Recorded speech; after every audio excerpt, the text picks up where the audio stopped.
Steve.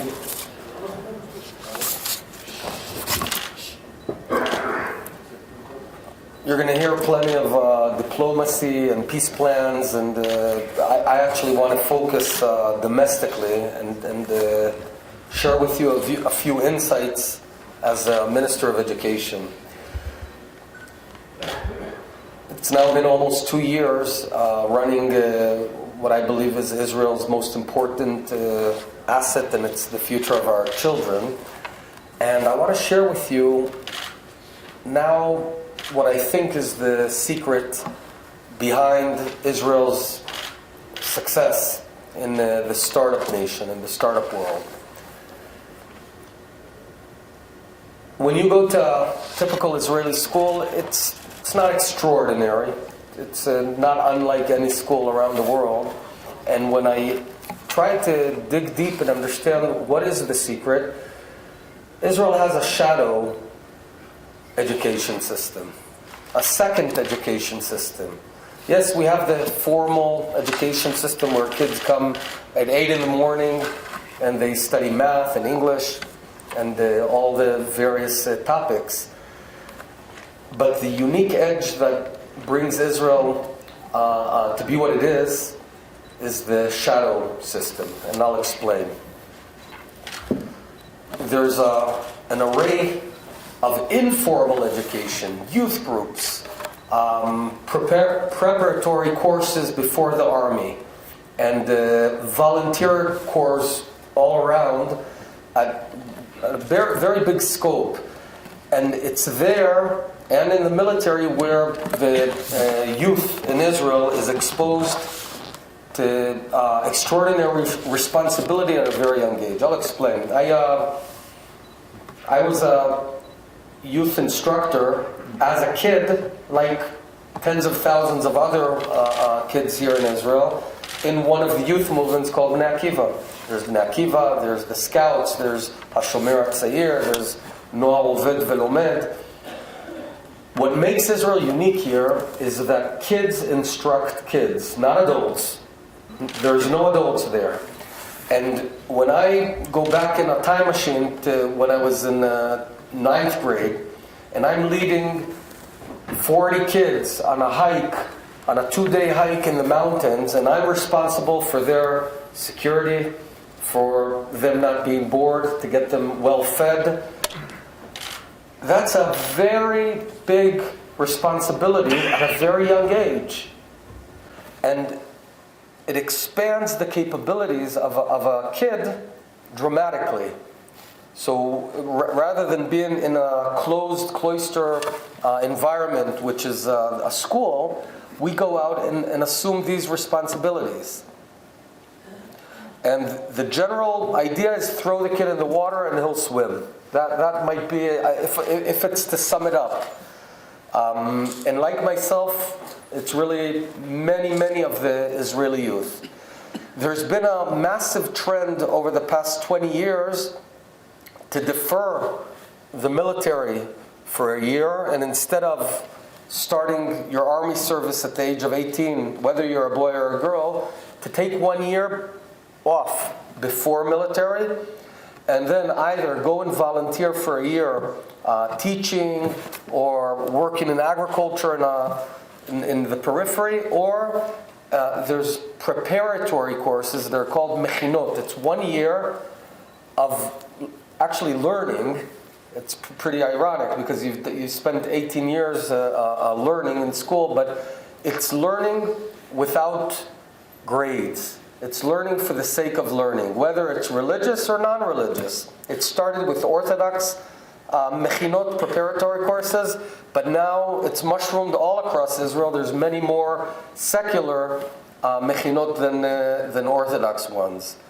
And this is all relatively new over the past 20 years or so.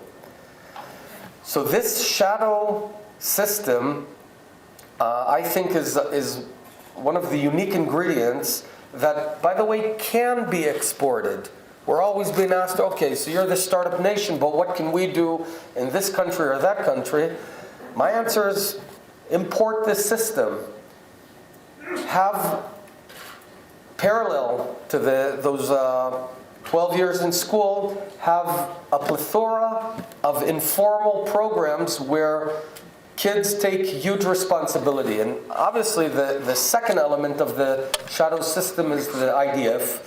And again, taking my own experience, at the age of 22, I find myself leading 100 soldiers deep behind the enemy lines. Again, that sort of task where you have to coordinate with the Air Force and our artillery and lead them, and there's mistakes and there's problems and there's enemies, all of that, again, expands the abilities, the capabilities of young men and women at a very early stage in life. A 21-year-old officer, she might be responsible to decide whether all this information means we're going to war or it's just false information. At a very young age, huge responsibilities. Not fake responsibilities, but real responsibilities. Some big developments going on now. Israel has two populations that are way behind. It's the Haredi men, way behind in education and the workforce, and Arab women, also way behind. Just about 6 years ago, we had 20% of Arab women working, compared to 80% of Jewish women working. I was Minister of Economy, and we opened 12 training centers for Arab women. But what I realized, and now we're up to 32% participation rate, work rate. And I want to reach 80. It'll take a few years, but we will reach that. But what I realized is that the Arabs, by and large, young Arabs don't speak Hebrew. You're not going to get a job if you can't speak the language. So when I became Minister of Education, one of my first moves was to provide Hebrew studies from kindergarten to the Arab population rather than third grade. So we're moving it up. And I can tell you that I'm fairly optimistic, in fact, very optimistic about the future of the Israeli Arabs. By and large, their local leadership is good. They want to be part and parcel of Israel. And we're seeing modernization. I'm pumping in STEM, science, math, technology to those two populations. With the Haredim, it's going to take a little longer. There's a bit of resistance in some groups of the Haredim. It's a big spectrum. There's different Haredim. Some really want core curriculum. Some resist it. My approach is not to force, not to coerce, to make it available, and they come. And it is happening. It'll take a bit longer. But this is one big goal.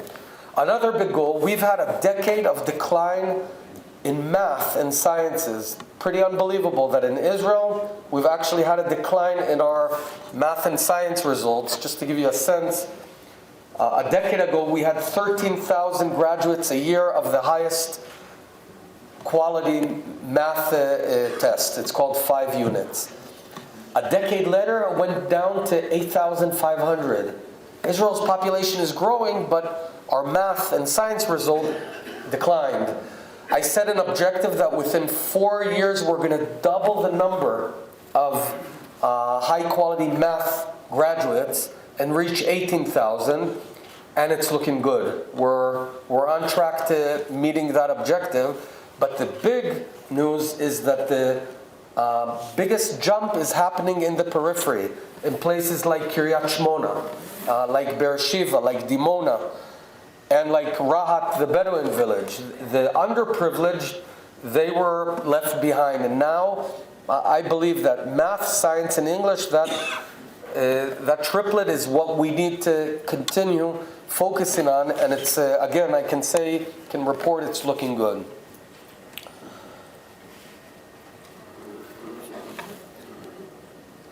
I'm very optimistic these days about Israel. When I look at the mega trends, what I see is Israel, in its first high-tech generation, was an exporter of technology.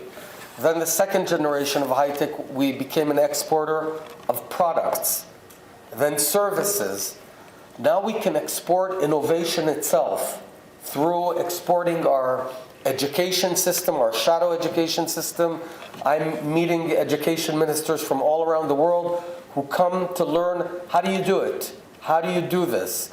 And as I said again and again, it's not about only what goes on in the classroom, but about what happens outside the classroom, what happens during the afternoons, what happens during the summer breaks. Do you make deep use of the time, or is it just babysitting? And this is the sort of thing that I believe that we need to be exporting.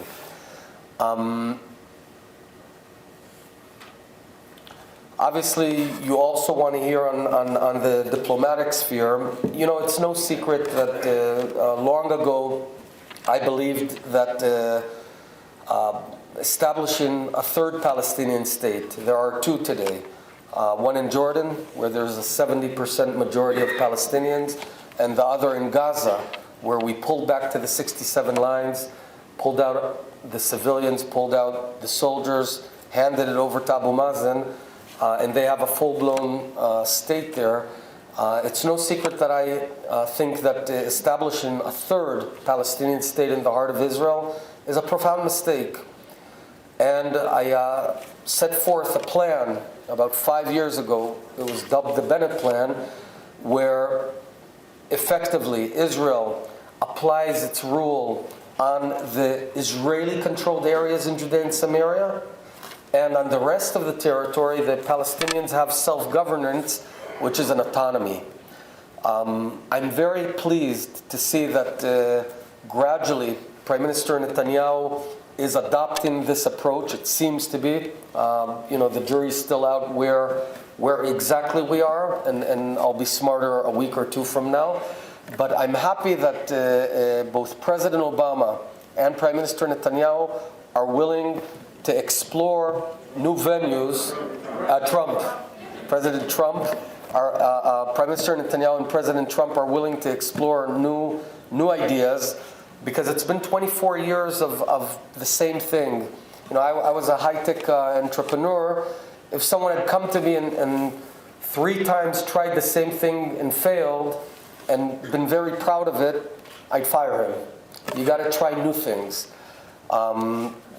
There's some who like to present it, it's either a Palestinian state or one-state solution. I don't buy that. My plan is something between those. I do not think that we should apply rule over 2 million Palestinians. I have no desire to govern them. I was a soldier back in the first Intifada. I don't want to go back there. But there is a difference. Some say, what's the difference between an autonomy on steroids, as I like to call it, and a state minus? There's 2 main differences worth noting, and it's not semantic at all. The first is security. Those who speak about a demilitarized Palestinian state, what it actually means, it's a Palestinian state that took upon itself a commitment to demilitarize.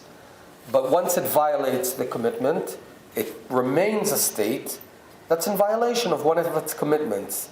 You can't unstate a state. You can't unboil an egg, right? A state is a state is a state, even if it's in violation with commitment to demilitarize itself. Every country in the world is violating various commitments at any given time. And that's why if we care about Israel's security for the long term, it cannot be a state. But the second difference, I think, is even more important. A Palestinian state can open up its borders to the 6+ million descendants of Palestinian refugees from 1948. Today, in Lebanon, in Syria, in Jordan, all around, there's millions of great-grandchildren of Palestinian refugees from 48. It's the only refugee status that's hereditary in the world. Anywhere else in the world, you might be a refugee, your child is no longer considered a refugee. For some reason, the world decided that in the Palestinian case, it'll go down 3, 4, and 5 generations. If we establish a Palestinian state in Judea and Samaria, that state will open up its gates and will see a flood of refugees enter Judea and Samaria, across the Jordan River. And then the Jewish majority that it took 130 years to reach between Jordan River and the Mediterranean, in one fell swoop, will be destroyed. And we'll have a massive Arab advantage in numbers. That would be a huge mistake and can't be undone. Again, it's like a hard-boiled egg. You can't, what are you going to do? And anyone who talks about a Palestinian state, you need to ask them, do you mean that into that state, in Judea and Samaria, you'd allow refugees? And they'd have to say yes. And anyone who thinks that these millions of refugees who enter Judea and Samaria, aka the West Bank, the territories, you name it, anyone who thinks they'll remain content there is mistaken. Days after they enter Nablus and Ramallah, they'll come to their brethren, to their brothers and sisters and say, hey, why don't you give me half of your house? You're my brother. And they'll be told, no, you go to Haifa, you go to Tel Aviv. That's where your great-grandparents lived. So I think ultimately, Palestinian state would flood Israel with refugees would be a profound mistake. This is an element that not many talk about because it's an inconvenient truth. But it's a profound problem. I believe right after me will be Herzog. You might want to ask him, what's your plan with the millions of Palestinians that will enter the Palestinian state? Why do you think they'll stay content in Judea and Samaria? So my vision has always been apply Israeli sovereignty on Area C, offer those Palestinians, roughly 80,000, 100,000 Palestinians, Israeli residency or citizenship they'll choose. And it'll make a tiny dent on demography. It's about 1% of our population. And form an ongoing autonomy for the Palestinians themselves. I think Israel, and I'll end here, Israel in this era has become a meaningful power in the Middle East and all around the world with our high-tech, with our morals, with our shadow education system, which provides innovation and teaches entrepreneurship. And what we need to do is strengthen it and not weaken it by giving up our own land. Thank you very much. I'll take a few questions. Whatever you decide, Malcolm. You always decide. Why don't we take a couple of questions and we'll deal with them all at one time. Mindy? Mindy Stein, Can I have a pen? thank you for dressing up. You dressed up very nicely also. What is your reaction to President Trump's request from Prime Minister Netanyahu not to build new settlements now because it may not be helpful? Farley? Weiss, President, National Council of Young Israel. Mr. Bennett, the Senator Rubio said to us in Florida, why is Israel still supporting aid to the Palestinian Authority when they honor murders of Americans and Israelis and name buildings after them? When will Israel pay a clear policy saying no more aid to the Palestinian Authority? More? Mr. Minister, will new homes be built to house the Jews of Amona who were so brutally thrown out of their homes? Answer with yes or no. We're in our early days with the new administration, and I think we have to do two things. We have to be very clear about our positions, but also be very open in dialogue. America is our greatest friend, so we have to act as friends do, which is be clear what is vital to our national security interest and discuss openly and coordinate. The Prime Minister will be returning from his tour, and then we'll be really sitting down to understand what was agreed upon. and we'll take it from there. Regarding the question of the aid to the PA, there's something pretty remarkable going on, pretty unbelievable. You remember just a few weeks ago there was a terrorist who ran over soldiers in Armona Natziv. Well, his family, right now, like all terrorist murder families, is getting a monthly salary, a very high salary. So in essence, if you want to do an exit, I had 2 exits in the high-tech. I sold 2 companies. That's how you do it in Israel. If you want to do it in the PA, you murder Jews. And I believe that we and the United States need to condition any financial support on the immediate cessation of this going on, because these payments breed immediate terror, because it's a way to make your family happy. You become a hero, you go up to heaven, and by the way, your family gets a amount of money that it could not dream of beforehand. So it's actually an incentive to murder Jews. It's going on as we speak right now, and I urge the American legislator and administration, as well as ourselves, to stop that. Regarding Amona, Prime Minister Netanyahu clearly promised the Amona residents that he would form a new town for them immediately. I'm quoting his words. Moreover, he signed an agreement with them. I am confident that Prime Minister Netanyahu will meet his words, and we will stand beside him while him doing that. Thank you very much. I'd like to call on Andy Burns. As I do that, I want of AEPI. As I do that, I want to tell you, Naftali, a little bit about AEPI. It's the largest Jewish fraternal order in America today. It's on almost every college. It fights BDS on a daily basis.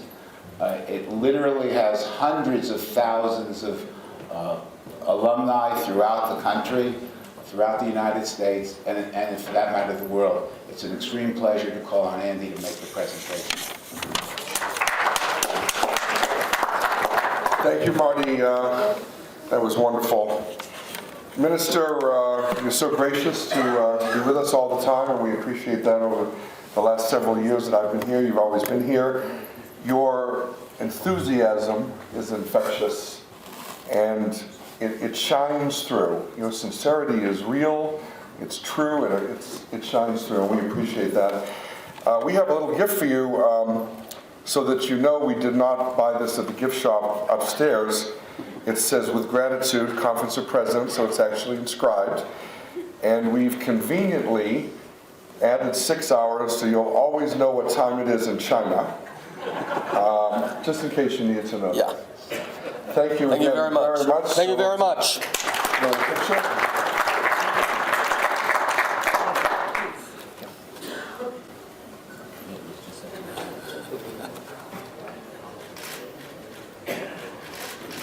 Just one more word. One last word. I want to thank you. I know that each and every one of you is out there fighting for us. Sometimes we feel a bit alone, and knowing that you're out there caring for Israel and fighting for Israel means a great deal for us. So toda rabba, thank you very much.